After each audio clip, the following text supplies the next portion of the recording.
সীমান্তে উত্তেজনা, এবার দিল্লিতে বাংলাদেশের ডেপুটি হাইকমিশনার তলব। সীমান্তে কাঁটাতারের বেড়া দিয়ে নিয়ে ভারত ও বাংলাদেশের মধ্যে উত্তেজনাকর পরিস্থিতির পরিপ্রেক্ষিতে রোববার ভারতের হাইকমিশনার প্রণয় ভার্মাকে তলব করেছিল ঢাকা। এবার ভারতের পররাষ্ট্র মন্ত্রকে তলব করা হয়েছে বাংলাদেশের ডেপুটি হাইকমিশনার নুরুল ইসলামকে। সোমবার দুপুর নাগাদ তাকে দিল্লিতে ভারতের পররাষ্ট্র মন্ত্রণালয় থেকে বের হতে দেখা যায়। ভারত-বাংলাদেশ সীমান্তের কয়েক জায়গায় বিএসএফ উন্মুক্ত সীমানায় কাঁটাতারের বেড়া দিতে গেলে বিজিবির তরফ থেকে বাধা দেওয়া হয়।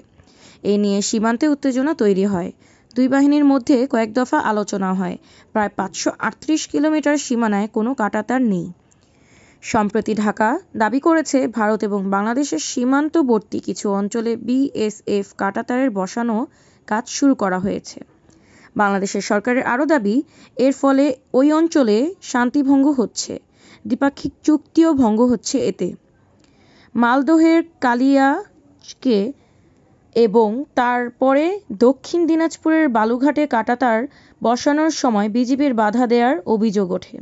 রোববার বাংলাদেশের পররাষ্ট্র সচিবের সঙ্গে বৈঠক থেকে বেরিয়ে ভারতের হাইকমিশনার প্রণয় ভার্মা বলেন, নিরাপত্তার জন্য সীমান্তে কাঁটাতারের বেড়া দেওয়ার ব্যাপারে আমাদের মধ্যে বোঝাপড়া হয়েছে। এ ব্যাপারে দুই দেশের সীমান্তরক্ষী বাহিনী বিএসএফ ও বিজিবির মধ্যে যোগাযোগ রয়েছে। আমরা আশা করি সীমান্তে অপরাধ দমনের বিষয়ে সহযোগিতার মাধ্যমে সেই বোঝাপড়ার বাস্তবায়ন হবে। এদিকে গত সোমবার ভারতীয় হাইকমিশনার প্রণয় ভার্মাকে তলব করে সীমান্তে উদ্ভূত পরিস্থিতি নিয়ে গভীর উদ্বেগ প্রকাশ করেছে বাংলাদেশ। পররাষ্ট্র সচিব মোহাম্মদ জসিমউদ্দিন ঢাকাস্থ ভারতীয় দূতকে ডেকে পাঠান। এ সময় তিনি সাম্প্রতিক সীমান্ত হত্যার ঘটনাসহ উদ্ভূত পরিস্থিতি নিয়ে মৌখিক আলোচনা ছাড়াও বাংলাদেশের গভীর উদ্বেগ বিষয়ে নোট হস্তান্তর করেন।